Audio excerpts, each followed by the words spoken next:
Hola a todos, ¿qué tal? ¿Cómo estáis? Bienvenidos al canal de Lord Guzmán, bienvenidos al castillo de Lord Guzmán, bienvenidos a la sala del maestre. Como ya sabéis, en esta sala del maestre intentamos hablar o intento hablaros un poco de los juegos de rol que tengo tanto en físico como en digital y os hago una breve reseña de los mismos, os cuento un poco mis valoraciones del juego, lo poco que lo he podido probar. Algunos de ellos los he podido probar en el canal, otros no, como es esta decimotercera edad, o en título en inglés, 13 Age, del que vamos a hablar ahora mismo, y que es un juego pues de mazmorreo. Es un juego eh, con cierto toque de antaño, un poco modernizado en el sentido de sus reglas para que no parezca única y exclusivamente un juego de mazmorreo típico de contar los zetas y destrozar enemigos. Y que es un juego que, por cierto, aquí en España, si no me equivoco, fue traído pues por Holocubierta, ¿no? Y la edición de oro, bueno, vamos a hablar un poquito de la edición de oro cubierta, luego vamos a hablar de la edición en inglés y su primera traducción, ¿vale? Un poquito. Y vamos a hablar un poquito de yo lo voy a llamar en castellano para no estar constantemente tirando de mi inglés de largaba, ¿vale? De este decimotercera edad, que es el juego del que vamos a hablar, ¿vale?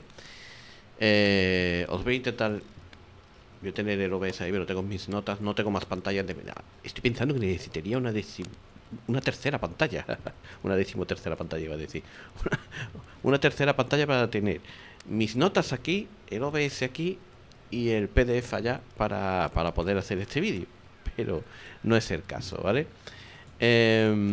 Como os he comentado, la edición en castellano es de oro cubierta y tiene unas 320 páginas, ¿vale? Es un juego que originalmente fue escrito por Rob Hainsey y Jonathan Tweet, ¿vale? Y fue editado originalmente por Pelgrane Press en inglés, y luego, bueno, fue traducido al castellano, ¿no? Y Oro Cubierta lo trajo a España, ¿vale?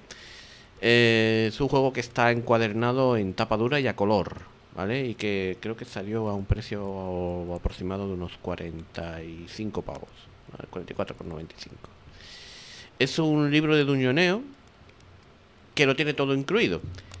Creo que es de las primeras veces que hemos visto un libro de Duñoneo, antes incluso del nacimiento del resurgir del dragón, de No Solo Horror, que es otro concepto, ¿vale? Que este va más tirando a un juego propio, tirando de las reglas de quinta. Vamos a ver que este no es así, no tira de las reglas de quinta. Este es un libro de Duñoneo que lo va a incluir todo, es decir, va a incluir las reglas básicas del jugador, las reglas del director de juego, los monstruos, los tesoros, todo lo que necesitas para jugar a rol sin necesidad de tener tres manuales encima de la mesa o dos manuales o los manuales que mínimos que te pedían los D&Ds antiguos para poder jugar a rol. Y de hecho el D&D quinta también te exige tener tres manuales por separado. En este caso no, en este caso lo tienes todo en uno, concentrado en un manual de unas 320 páginas, que hay que decir que es más pequeño, por ejemplo, que el manual del Resurgir, pero que se puede ampliar pues con los típicos libros que suelen salir más o menos después del básico como complemento, ¿no? Los libros complementos que, bueno, pues pueden ampliar el bestiario, añadir aventuras o traer más reglas distintas para el narrador, etcétera, etcétera, etcétera. El origen de este juego es el Dungeons and Dragons Nest, ¿vale? Cuando Wizard se puso manos a la obra de la creación de D&D Nest, llamaron a todos los diseñadores que pudieron, de los que habían participado en las ediciones anteriores, las 3.0, la 3.5 e incluso la cuarta, y formaron con ellos un equipo creativo. Tras unos meses, algunos de ellos consideraron que sus ideas no estaban siendo escuchadas, o estaban siendo un poquito, tal vez estaban siendo demasiado revolucionarias, o simplemente se estaban apartando de la idiosincrasia de Dungeons and Dragons y no estaban siendo tenidas en cuenta. Estos creativos cogieron sus ideas y se marcharon. Algunos de estos aprovecharon esas ideas para dar forma a un juego propio. Es el caso de Rob Hainsworth y Jonathan Sweet. Fueron esos creativos amantes, para los amantes de los rumores, Montecu fue otro de los que se largó de allí, ¿vale? Y luego creó Numenera, pero bueno. Estos dos que os estoy comentando, que es los que nos tenemos que centrar, se marcharon de allí y cogieron sus ideas y escribieron 13ª Edad. Yo no he visto el manual en físico, pero sí he tomado notas de alguien que lo ha tenido en físico y que dejó su opinión, ¿no? Y nos comenta que la edición física llama la atención por la dureza del encuadernado. Parece capaz de resistir el impacto, dice, de un Potolus lanzado desde el otro lado de la mesa, aunque es duro, quiero decir. El lomo es curvo, le confiere mayor resistencia al ser curvo, y está cosido.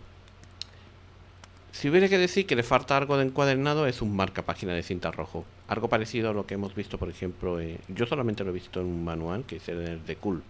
Tampoco es muy habitual, salvo que compres ediciones de lujo, que tengas el típico marcapágina, ¿no? De la cintita, ¿no? Yo al menos no estoy acostumbrado a verlo, ni siquiera lo he visto en La Llamada, ni en Dañan Quinta, o sea que en juegos que ya tienen un bagaje. Solo lo he visto en Cult. Pero me imagino que si compras ediciones del coleccionista, lo normal es que te vengan de juegos. El sistema está claramente basado en el D20. Es que realmente es un D20, pero está enfocado hacia lo narrativo, en lugar de a lo táctico.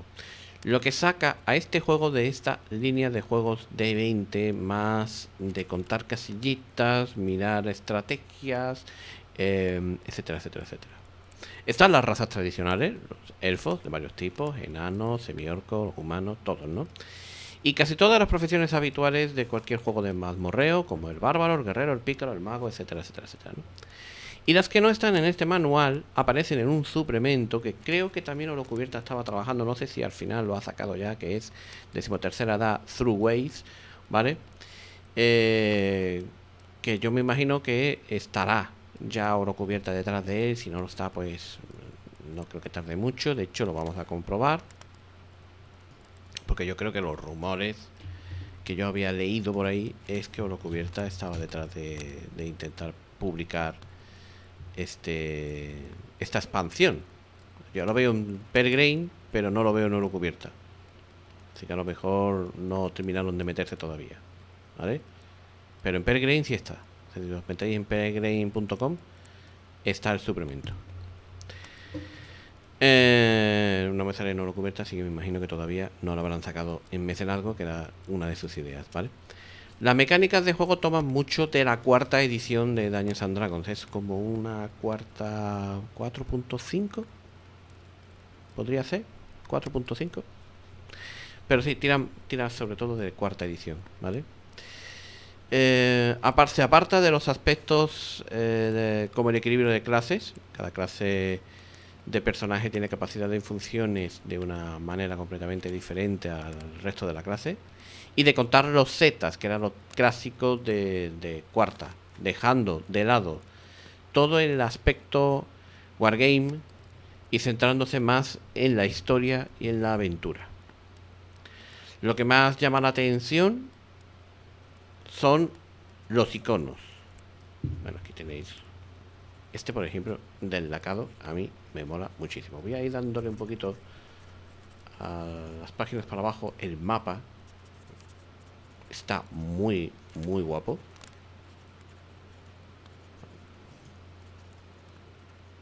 Aquí los iconos. Estaba comentando de todos los iconos de los diferentes países y demás, de diferentes historias, ¿no? Aquí, más iconos. Ron Hensel, Jonathan Tweet. Aquí más, Lee Molle, Alan McNowell, los créditos, la edición española, ¿vale? Bueno, aquí tendríamos ya las reglas, ¿no? Sigo.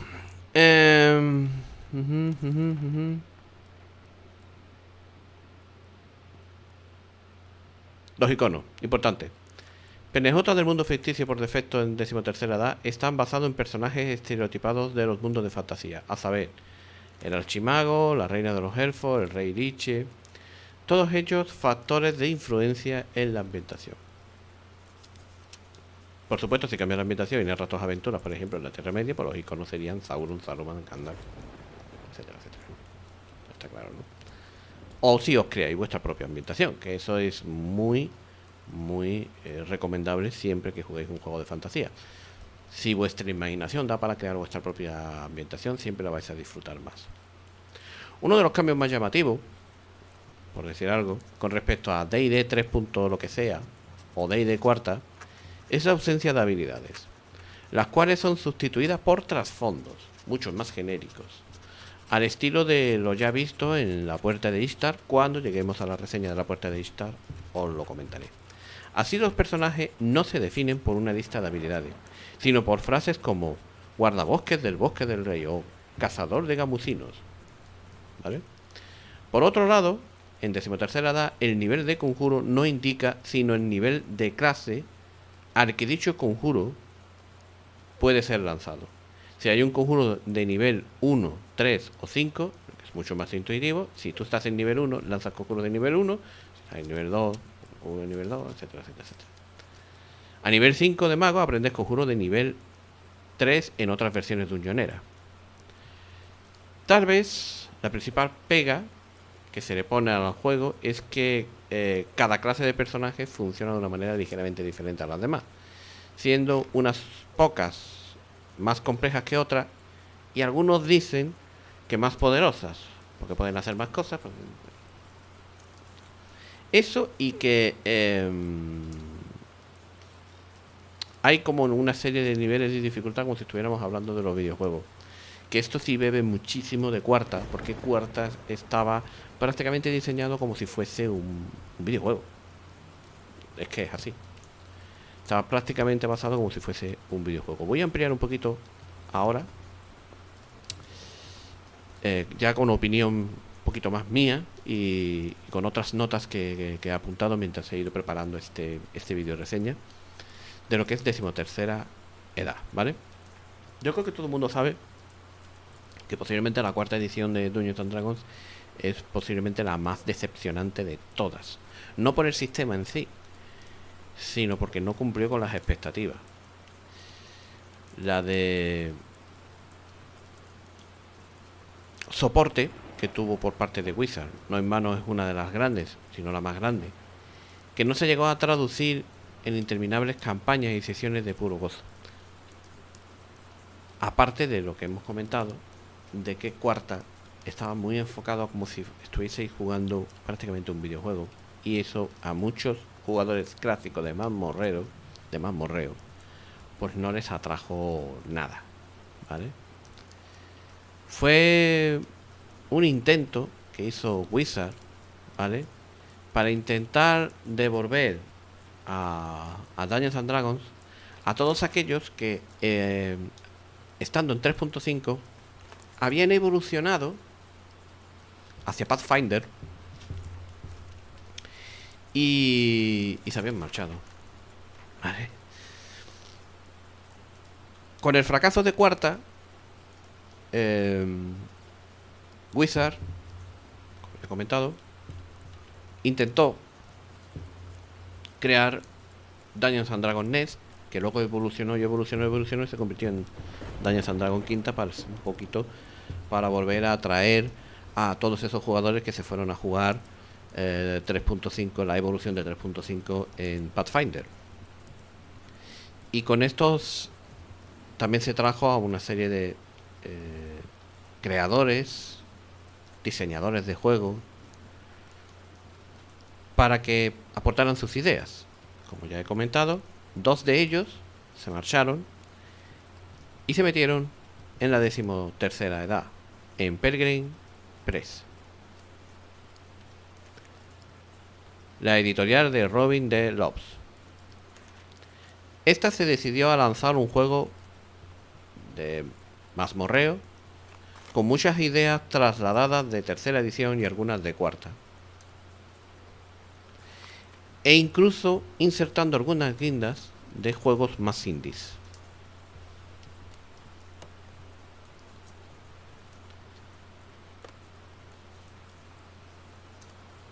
¿Qué nos encontramos en decimotercera edad? Bueno, aparte de que es un juego con sus razas, sus iconos, sus clases, ¿vale? ¿Qué nos encontramos aquí? Que sea diferente a todos esos retroclones que hemos visto. Aquí están los iconos de los que hablábamos antes, el capítulo 1, aquí están los iconos. ¿Qué es diferente en decimotercera edad con respecto a cualquier retroclon de Dungeons and Dragons? Bueno, para empezar, su mundo.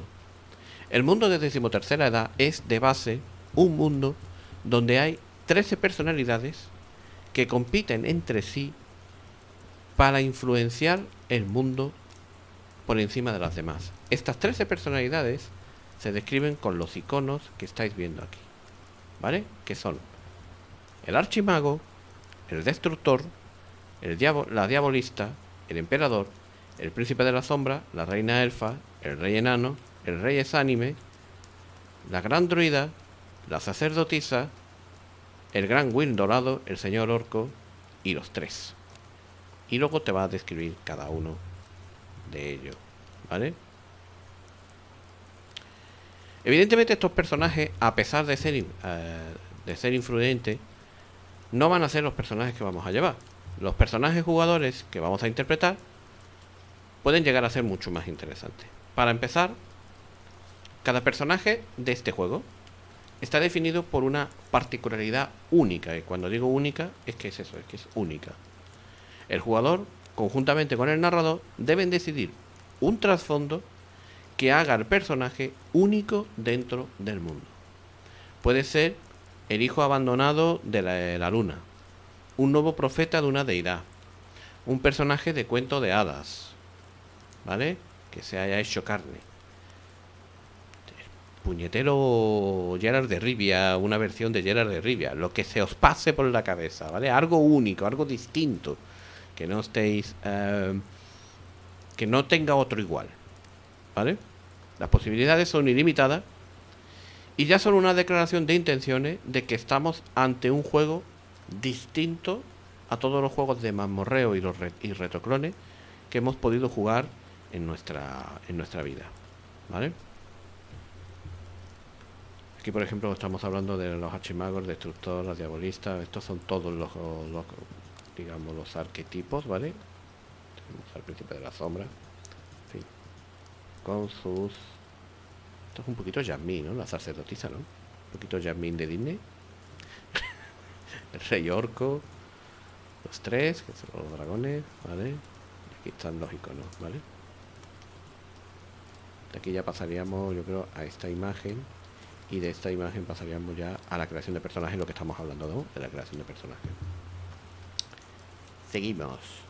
Aunque no se trata de algo único per se, el sistema de habilidades también es totalmente libre. Tenemos una serie de puntos, ¿vale? En la creación de nuestros personajes que podemos asignar a un trasfondo. Estos trasfondos son pequeñas frases, esto es muy parecido a hitos, en ese sentido, por eso digo que tiene ciertas cositas de juegos más indie, menos mazmorreo, como puede ser Fate o puede ser hitos, ¿vale? Estos trasfondos son pequeñas frases que dan un bono a las tiradas, ¿vale? De ese trasfondo. Por ejemplo, guardián de la ciudad imperial, rata callejera, ¿vale? Caballero del grifo rampante. Como cualquier juego de D20, el sistema usa características más nivel, más trasfondo, más un dado de 20 y hay que superar una dificultad. Normalmente en Dungeons, por ejemplo, cuando yo pido una tirada de atletismo, pues tiráis vuestro porcentaje, o sea, el más 0, más 1, más 2, que os dé vuestra característica de fuerza, creo que es para atletismo, o destreza, fuerza o destreza. Si tiene bono de competencia, ¿no? Si no, pues no. Y los puntos que os hayáis gastado en la habilidad, si es de vuestra profesión o no, ¿vale? Más un dado de 20. Aquí, por ejemplo, tenemos la parte de la característica, el nivel del personaje, el trasfondo, si tenéis un rasgo, ¿no? De los que hemos hablado antes, ¿no? Por ejemplo, para el atletismo pues podría ser, yo que sé, cualquier cosa, ¿no? Depende de lo que queráis hacer. Si queréis ser más ágiles, rata callejera, ¿no? Y el dado de 20, ¿no? Y superáis una dificultad. Se acabó. O sea, esas son las tiradas. Aquí en 13ª edad vamos a escoger las razas. Aquí está la parte de las razas, ¿vale? No sé si estáis viendo el cursor, pero si no, en escoger una raza podéis ver humano, enano, elfo oscuro drow, alto elfo, elfo silvano, gnomo, semielfo, mediano, semiorco. Las clásicas de toda la vida de Dios, ¿vale? Las razas son comparativamente simples con respecto a Pathfinder y a Dungeons and Dragons en general. Bueno, ya si nos metemos en Resurgir de Dragón ya ni los cuento, porque aquello es una cantidad de razas en la que hay allí que no es ni medio normal. Aquí están las básicas, las clásicas de toda la vida, ¿vale? Y por lo general dan un +2 a una característica a elegir entre dos. Una a cualquiera si sois humanos y una habilidad o especialidad racial. Aquí es cuando empezamos a ver un detalle que es propio de este juego. Todo tiene dote, o mejor dicho, las dotes se aplican a casi todo. En lugar de tener una lista kilométrica de dotes, el personaje va adquiriendo habilidades especiales y poderes según la raza y según la clase. Además, cada nivel, los personajes adquieren una dote que le permite potenciar una habilidad especial o un poder especial. Además de que hay una lista genérica que hace que los personajes jugadores sean un poquito más versátiles. Las clases, hemos visto lo de las razas. Aquí están las clases. Las clases son variadas, aunque a primera vista nos vamos a encontrar con las clásicas de cualquier OSR, ¿vale? Sin embargo, su concepción es muy distinta. Cada una de ellas, en lugar de tener como base las mismas reglas y solo variar en cuanto un poco al color, como pasaba en la 4ª edición de Dungeons and Dragons, las de 13ª edad no solo se sienten distintas, es que son donde es más visible las diferencias en las reglas. No es lo mismo llevar a un bárbaro que solo se ha de fiar en un puñado de talentos que un pícaro que ha de jugar con un montón de los mismos, ¿no? Adquiriendo y perdiéndolos en combate a conveniencia para poder desarrollarse. O un bardo con sus cánticos en batalla y sus conjuros, un guerrero y sus maniobras en combate, etcétera, etcétera, etcétera. Pero están todas las clásicas: el bárbaro, el bardo, el clérigo, el explorador, el guerrero, el hechicero, el mago, el paladín y el pícaro. Las clásicas de toda la vida de Dios de Dungeons and Dragons, ¿vale? Hecho en falta el druida y el monje, que fueron un poquito más posteriores, ¿no? Que llegaron con ediciones posteriores de Dungeons. Y no están, pero luego jugando no se las echa en falta. Esto quizás, de que cada clase sea totalmente distinta a las demás, puede molestar a algunos, ya que hace que el juego en sí cuesta más de aprender y le añade una complejidad que a jugadores que no están habituados o acostumbrados a aprenderse de memoria lo que puede hacer su personaje y las diferentes posibilidades que puede tener su personaje. Es un ejemplo claro: a mi mujer, por ejemplo, le gusta interpretar personajes, no aprenderse de memoria las mil y una chuminá que puede hacer su personaje. Les puede un poco frenar a la hora de querer atreverse a jugar a 13ª edad, ¿vale? No pasa tanto como en D20, no. Este de 20 es distinto, por ejemplo, quinta en quinta, aunque hay diferencias entre las clases, que las hay, no es tan bestia las diferencias como las que hay aquí. Y bueno, es lo que hay, ¿no? Aquí tenemos las asignaciones de puntos, los atributos de combate, la iniciativa, la clase de armadura, ¿vale? Tus puntos nivel 1, la defensa, etcétera, etcétera, etcétera.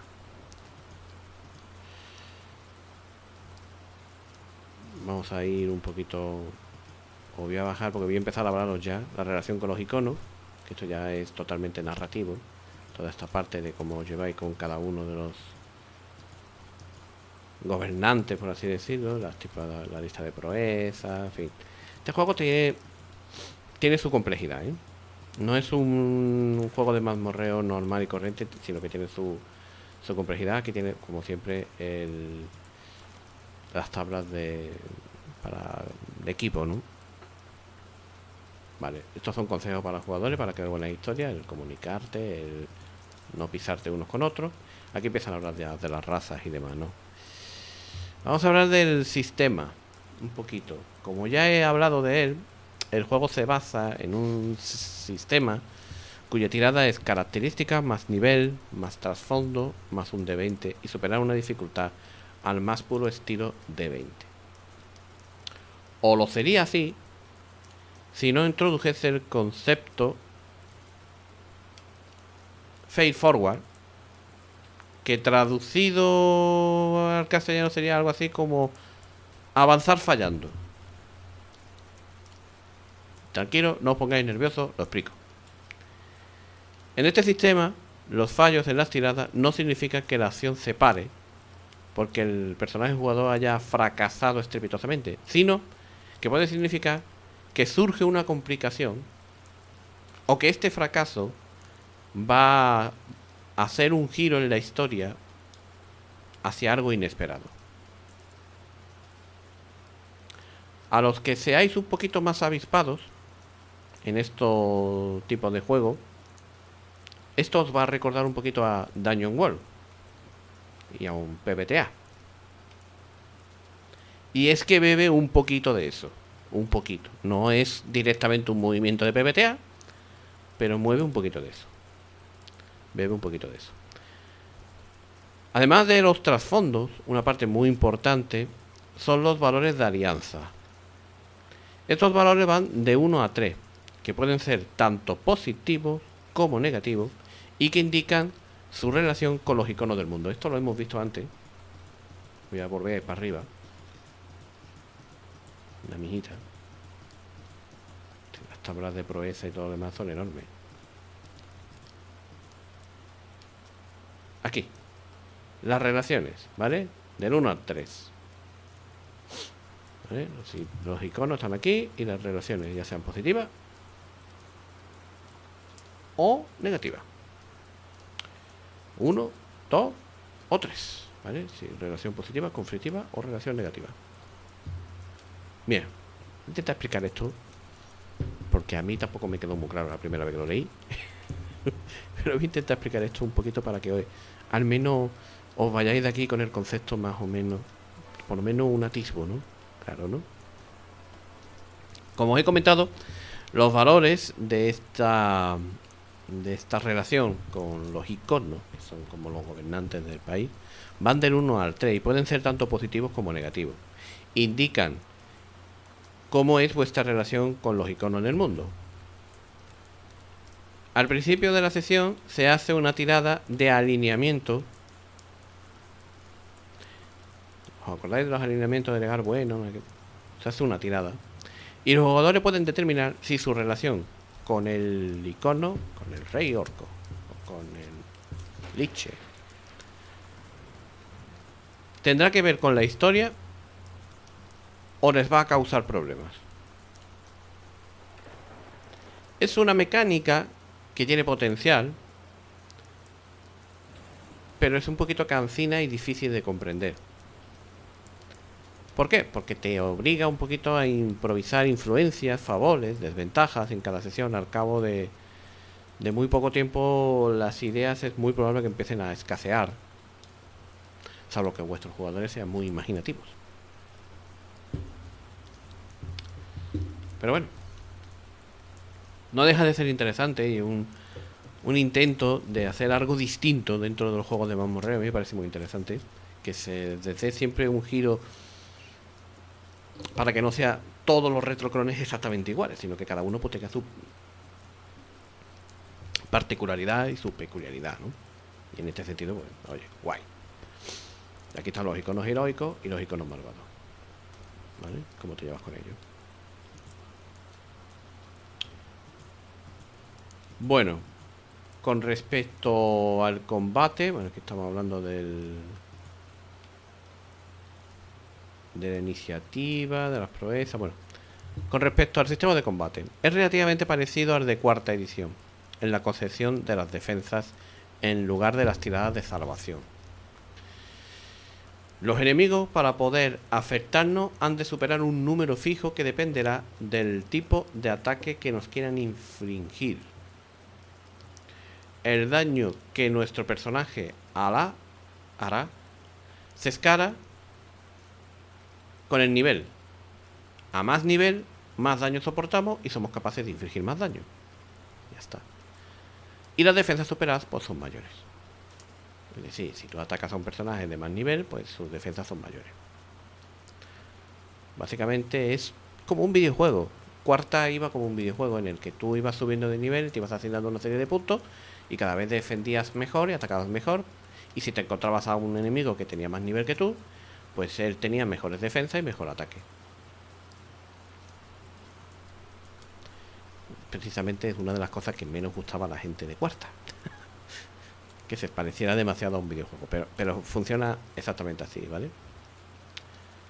Aquí, por ejemplo, hay uno de los conceptos que por siempre resulta más dinámico, que es el dado de contienda. ¿Qué es el dado de contienda? Pues es un dado de 6 caras que empieza por un valor de 0, o sea, no hay dado, y va aumentando de valor cada asalto y su valor se añade a todas las tiradas de ataque de los personajes jugadores. Esto no solo termina con los combates eternos de ataco, fallo, ataca, fallo, ataco, fallo, ataco, fallo, ataco, fallo, ¿vale? Que era un problema de cuarta edición, sino que permite alterar el ritmo del combate dependiendo de las acciones de los jugadores. Hay monstruos y clases que afectan o usan el dado de contienda como requisito. El juego en sí puede ser táctico, pero se juega por defecto sin miniatura. Y las criaturas son realmente simples, porque una criatura que tú te encuentras en un asalto solo va a tener una serie de poquitas datos. Va a tener los puntos de vida, su defensa, uno o dos ataques y alguna habilidad. Y ya está. No os vais a encontrar las definiciones tochas. Bueno, claro, encontraré la definición del monstruo, pero me refiero de chorrocientas habilidades, conjuros, historia que puede tener y que puedes hacer con ese monstruo, ¿vale? Con todas sus características y con... No. Sus puntos de vida, su defensa, qué tipo de ataque hace y las habilidades que usa. Y se acabó. Lo cual hace que entre en la división de los juegos fáciles de dirigir. Al menos el narrador no tiene que apuntar 20.000 cosas cada vez que hay un asalto. Los que me estáis viendo narrar Resurgir, que estamos sentados en quinta, veis que yo cada vez que hay un encuentro me llevo como 20 minutos apuntando cositas en un folio. Tanto no, pero que me llevo un rato apuntando sobre todo las opciones más básicas que puede hacer la criatura que sale a encuentro de mis jugadores. Y aquí es muy fácil porque son 4 cosas las que tienes que apuntar, no tienes que apuntar más. El avance de niveles, confieso que es una de las cosas más interesantes de este juego, bajo mi punto de vista. Cuando el director de juego determina, normalmente entre una sesión y otra, que los jugadores consiguen avanzar, lo que hace es otorgarles un avance. ¿Qué es un avance? Pues es en parte de lo que se parte del siguiente nivel, digamos, ¿vale? Esto me recuerda un poquito a Warhammer, ¿no? Tú para subir de nivel necesitas varios requisitos, varios avances, varias cosas del siguiente nivel que tienes que ir tachando, consiguiendo, y cuando los tienes todos, subes de nivel, ¿no? Pues esto es parecido, ¿vale? Ya sean bonos, ya sean poderes, ya sean habilidades que tienes que conseguir, ¿vale? Al tercer avance, el personaje sube completamente de nivel. Es decir, es una subida de nivel de a poco. Esto ya se vio en Warhammer Fantasy. Y a mí es una forma de subir de nivel que me parece interesante.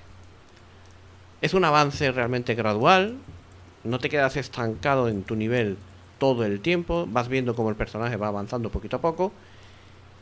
No es como cuando subes en, por ejemplo, en Dungeon clásico, en Dungeon quinta o cualquier Dungeon, que subes de golpe, ¿no? Y ves de repente que tienes dos o tres habilidades nuevas, tienes dos o tres cosas nuevas que antes no tenías y dices tú, ¿por qué? Pues porque has subido de nivel. Aquí no, aquí las vas consiguiendo poco a poco y cuando tienes todo lo que ganarías al subir de nivel, entonces cuando subes de nivel, ¿no? Y es una subida más gradual, pero más realista. Y eso está bien, está bien. Más cositas que contaros de este juego. Los objetos mágicos. Estos objetos mágicos que aparecen en este juego nos recuerdan en general un poco a los objetos que suelen aparecer en ediciones de Dungeon, salvo por el tema de que los objetos mágicos todos van a tener algún tipo de rareza. ¿Qué es esto? ¿Qué es esto, Lord Goodman? Explícamelo que no me entero. Yo te lo explico.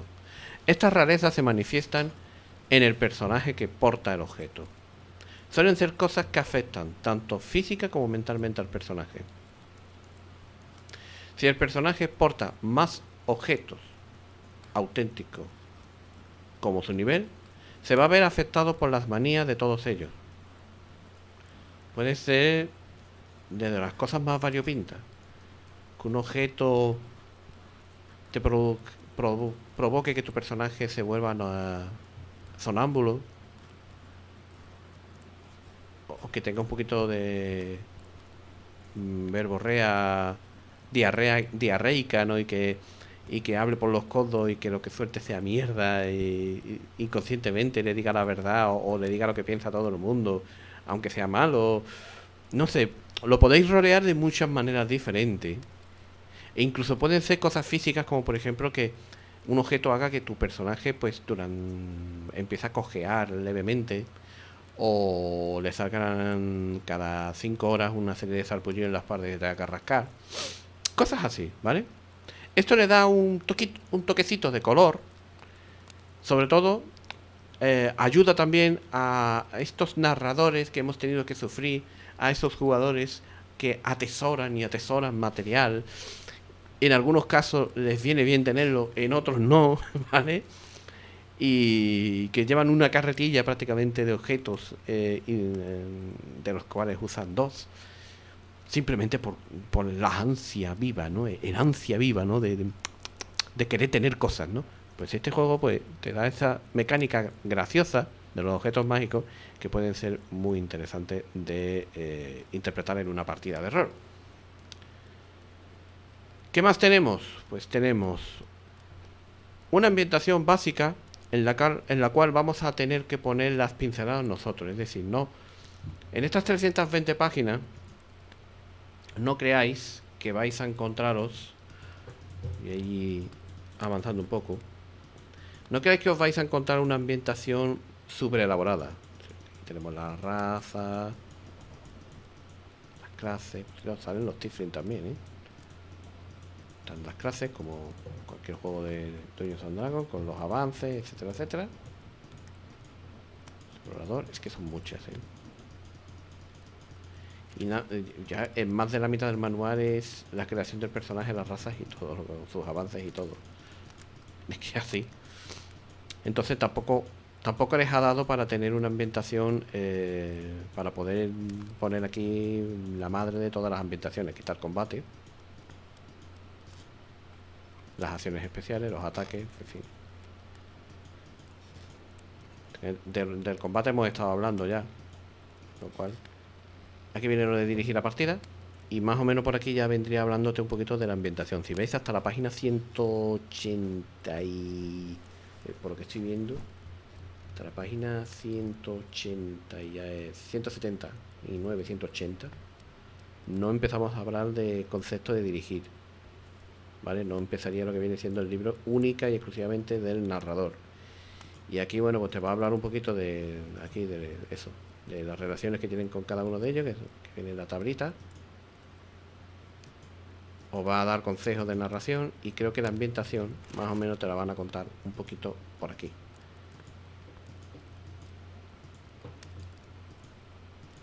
Aquí los objetos mágicos, ¿vale? Y ya está, ¿no? Y aquí te habla de los monstruos. Bueno, por lo que como los estoy comentando, pues eso, la ambientación es bastante básica. ¿Eso qué significa? Pues significa que es una ambientación que os va a dar mucha libertad para que vosotros podáis meter todas las pinceladas que creáis necesarias, le pongáis nombre a esos iconos, quiénes son, qué gobiernan y cómo. Y aunque tengáis una aventura de ejemplo, ¿vale? Es más bien una aventura para que tengáis una demostración, para que podáis ver una pequeña demostración de cómo se juega a 13ª edad, sin ahondar mucho, sin ahondar mucho en lo que viene siendo una posible ambientación, porque realmente la ambientación os la dan súper, súper, súper ligerita, para que seáis vosotros los que desarrolléis como os dé la gana la ambientación de este juego.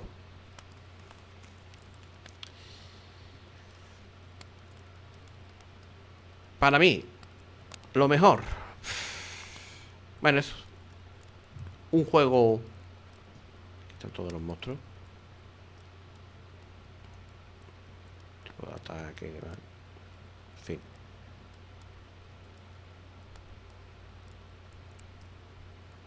Objetos mágicos y demás que hay aquí.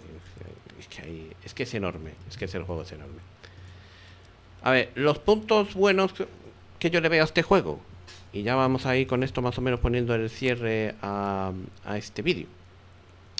Pues que estamos ante un juego de mazmorreo distinto a lo que estamos acostumbrados a ver, que os va a ayudar sobre todo a que jugadores que les gustan más no le gusta tanto lo táctico y le gusta más lo narrativo, pues se acerquen un poquito rápido y mejor, más rápido, a los juegos de mazmorreo. Aunque no deja de ser un juego de mazmorreo, ¿eh? No deja de ser un juego de mazmorreo y eso pues se ve. Es que se ve. ¿Vale? Eso por un lado. Por otro, punto débil, en este caso. Para mí es bastante complejo las diferencias tan abismales que hay entre una clase y otra. Y hace que los jugadores tengan que estudiar más, por así decirlo, a su personaje si queremos que las partidas sean fluidas. ¿Por qué digo esto? Porque normalmente, yo no sé vosotros, pero al menos en mi mesa, el manual lo tengo yo en casa, mis jugadores pasan un poquito del tema. Pasan un poquito del tema. Y suelen jugar un poquito a su bola con lo que yo les voy proponiendo. Y sí, yo les dejo muchas veces el manual en la mesa y a lo mejor lo ojean durante la partida para mirar cómo se hace esto o aquello. Pero no son para nada de leerse el manual.